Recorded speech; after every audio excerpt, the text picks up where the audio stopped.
네. 그 2022년 그 남은 기간 동안 좀 저희가 주요 이렇게 관전 포인트라고 해야 할까요? 좀 네. 주목해야 하는 좀 그런 것들이 좀 있을까요?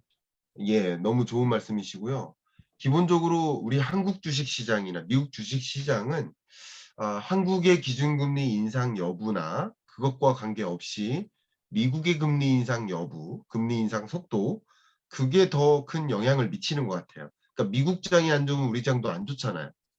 미국 장은 괜찮은데 우리 장이 또 안 좋을 때도 있지만, 미국 장이 안 좋은데 우리 장이 좋은 경우는 거의 없죠.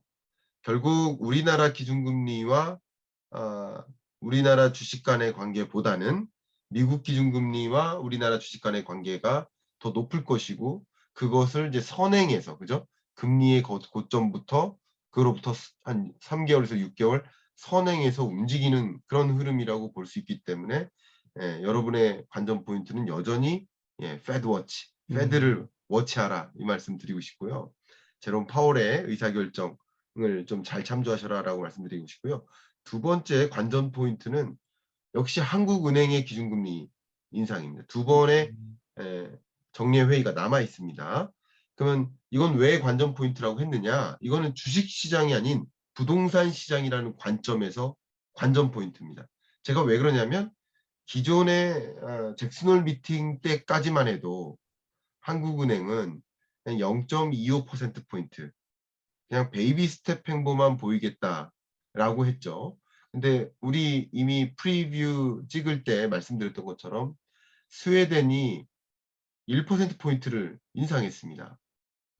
그리고 유로존이 지난달, 이번 달이죠. 이번 달 초, 0.75% 포인트를 올렸어요. 이건 뭡니까? 환율을 방어하겠다라는 행보예요. 그러니까 중국하고 일본 빼고는 세계적으로 긴축적 통화 정책 행보를 쭉 보이고 있다, 이렇게 해석하는 게 맞을 것 같아요. 네, 그런 관점에서 우리나라로서는 지금은 환율을 방어하는 것이 우선이라는 판단을 할 가능성이 높습니다. 또 그렇게 해야 나름 물가를 잡을 수 있는 그런 경로가 될 테니까요. 그러니까 제 생각에 좀 조심스럽습니다만, 오늘의 이 FOMC 결과, 그리고 다른 나라들의 9월 이 통화 정책 행보, 이것을 반영해서 한국은행의 기준금리 인상 속도는 더 가팔라질 것이다. 그래서 빅 스텝을 할 것이다. 저는 와. 좀 요렇게 좀 판단을 합니다. 자, 그러면 부동산 시장은 여러분이 네. 생각했던 것보다 더 빠른 속도로 조정됩니다. 그러니까 부동산 시장은 미국 기준금리 인상 속도, 그게 중요하진 않습니다. 한국 금리 인상 속도가 중요한 거예요. 그래서 저는 이미 탈고했는데도 뭐 더 명확하게 말씀드릴 수 있는 게 버블 축소입니다. 거품 축소. 그러니까 20년, 21년 동안 생겼던 거품이 축소되는 그런 과정이고, 그 축소되는 그런 경로가 더 빨라진다. 우리가 이렇게 새벽에 3시에도 일어나서 페드의 판단 주목하고 있고, 그것을 주목하는 이유는 그 판단이 시장에 어마어마한 영향을 미칠 것이기 때문에 여러분께 바로 말씀드리는 게 맞겠다라는 판단으로 우리 밤잠 안 자고 이야기 나눈 거 아닙니까? 근데 부동산 시장만큼은 다 주무시고 판단합니다. 쉽게 말해서. 알겠죠? 정말 우리나라의 금리 레벨 자체가 중요해요. 금리가 높으면 매수 심리가 완전히 꺼집니다. 어. 예. 금리가 높은데 지난달에는 예를 들어 1억을 빌려서 집을 사야 되는 사람이 있어요. 근데 지난달에는 1억 빌리면 월 예를 들어서 이자를 예를 들어서 50만 원씩 납입하면 되겠구나 했는데, 이번 달 돼서는 갑자기 그 70만 원이 되는 거예요. 만약에 그 금리가 이렇게 올라가는 것은 당장 그 집을 사는 비용이 커지는 거예요. 그죠? 구매 의사를 떨어뜨리는 거예요. 그러니까 매수 심리를 급격히 침체하게 만들고요. 반대로 매도세는 어떨까요? 매도세는 강하죠. 음. 이미 빚을 의존해서 네. 투자했던 사람들이 집값은 떨어질 것 같고 금리는 계속 올라가니까 집 갖고 있는 게 손해인 거예요. 그렇죠. 그 매도 심리를 또 부추겨요. 이것이 매수 우위 지수를 크게 압력을 줍니다. 그런 현상들을 여러분 생각을 해볼 필요가 있겠죠. 그런 것들이 부동산 시장에 영향을 미칠 것이기 때문에 네, 생각했던 것보다 부동산 시장의 조정 폭과 조정 기간이 길어지고 강해질 것이다. 요게 관전 포인트고요.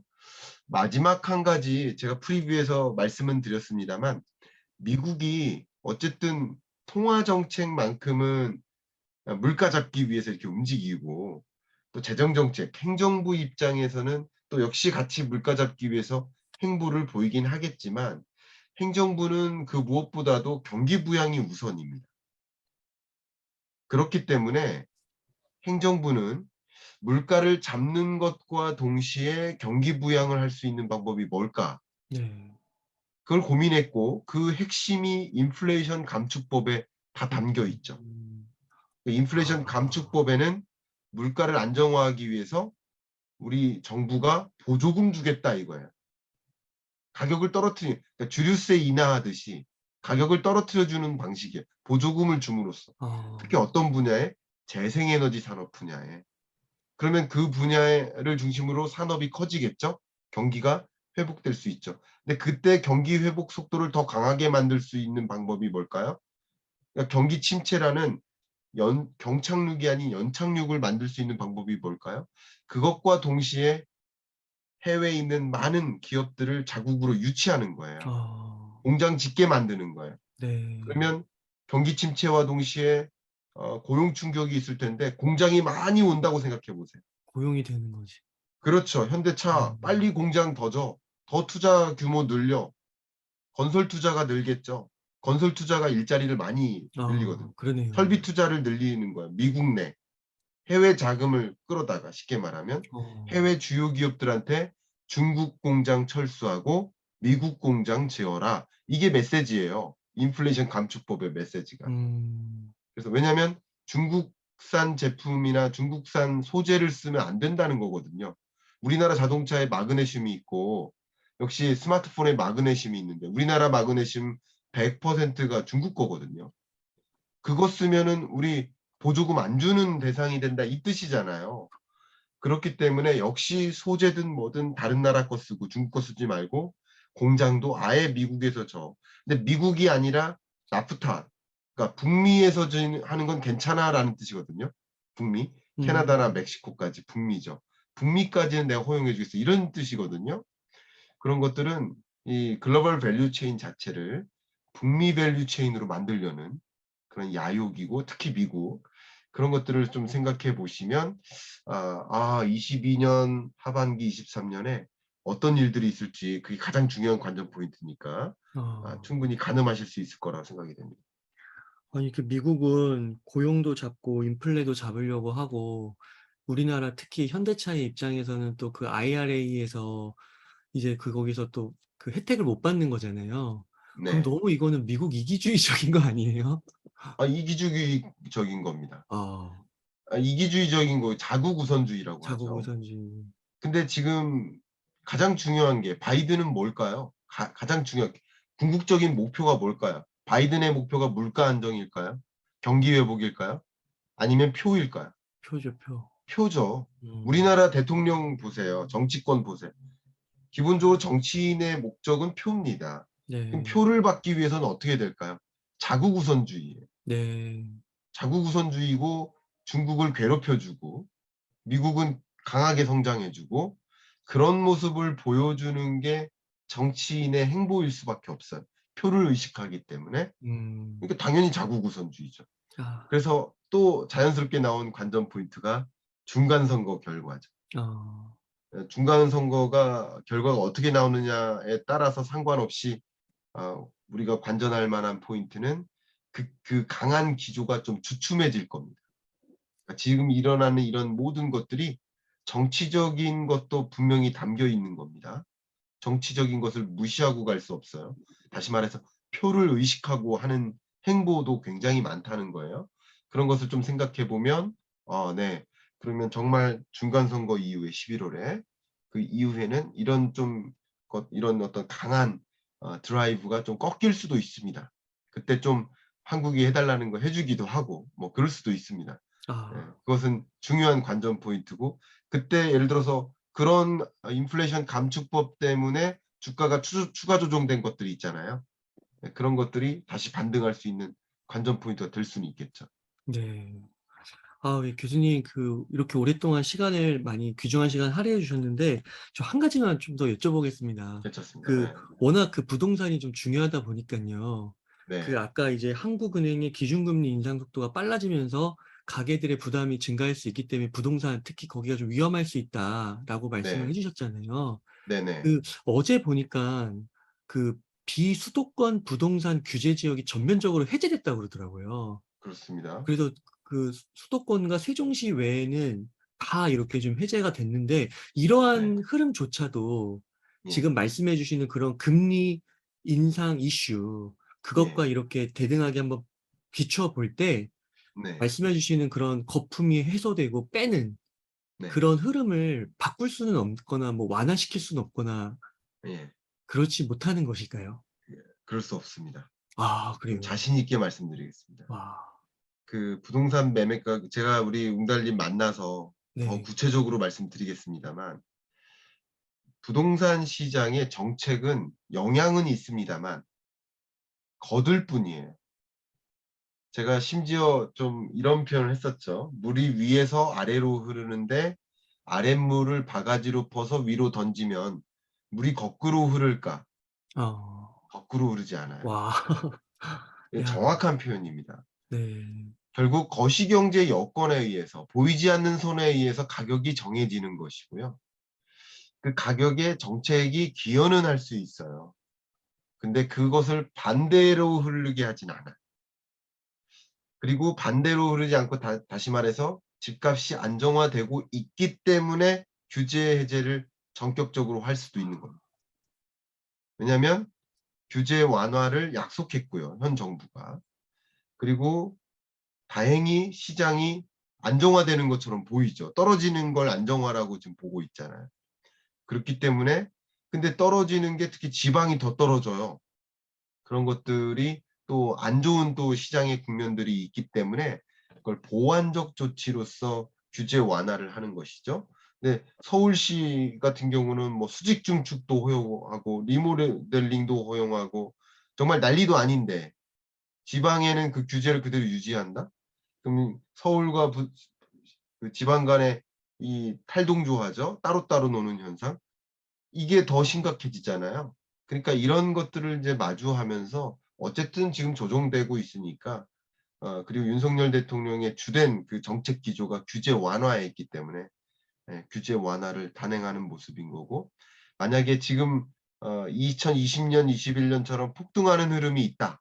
그럼에도 불구하고 규제 완화를 할까? 그러진 못하는 거죠.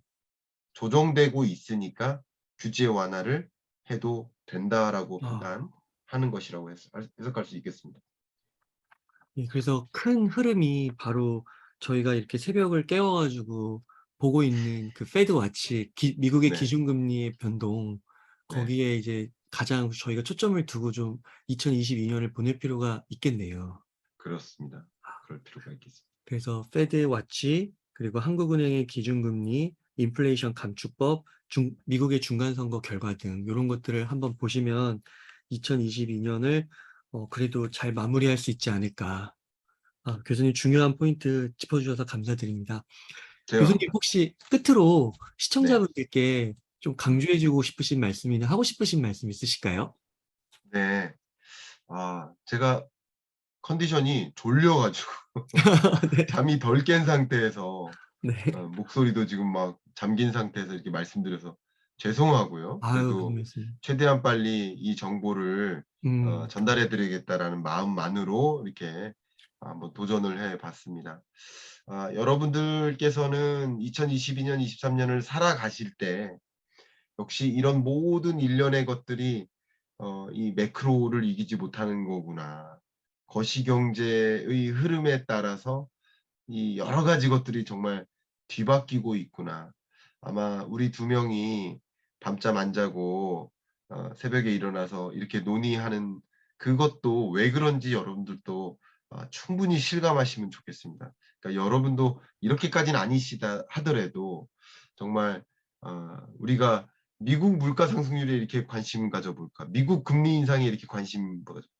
물가 상승률이 아니라 미국 근원 물가 상승률까지 굳이 우리는 봐야 되나 하는 그런 국면인 만큼 이 거시 경제 여건이 시장에 엄청난 영향을 주고 있구나 아. 생각해 주시면 좋겠고요. 마지막으로 그 3박자 다시 한번 강조하겠습니다. 물가, 금리, 음. 시장. 물가가 네. 너무 높다 보니 금리 인상에 행보하는 것이고 그것이 강달러든 주식가치 조정이든 원자재 가격 폭락이든 부동산 시장 또 조정이든 실물 경제 충격이든 이런 여러 가지 종류의 시장에 영향을 미치는 모습, 물가, 금리, 시장 이것을 좀 기억하시면서 내가 남은 22년 하반기 어떤 것을 좀 신경 쓰면서 살지 좀 생각할 수 있는 기회, 그러니까 생각할 수 있는 기회를 좀 드렸으면 하는 그 마음 드립니다. 이상입니다.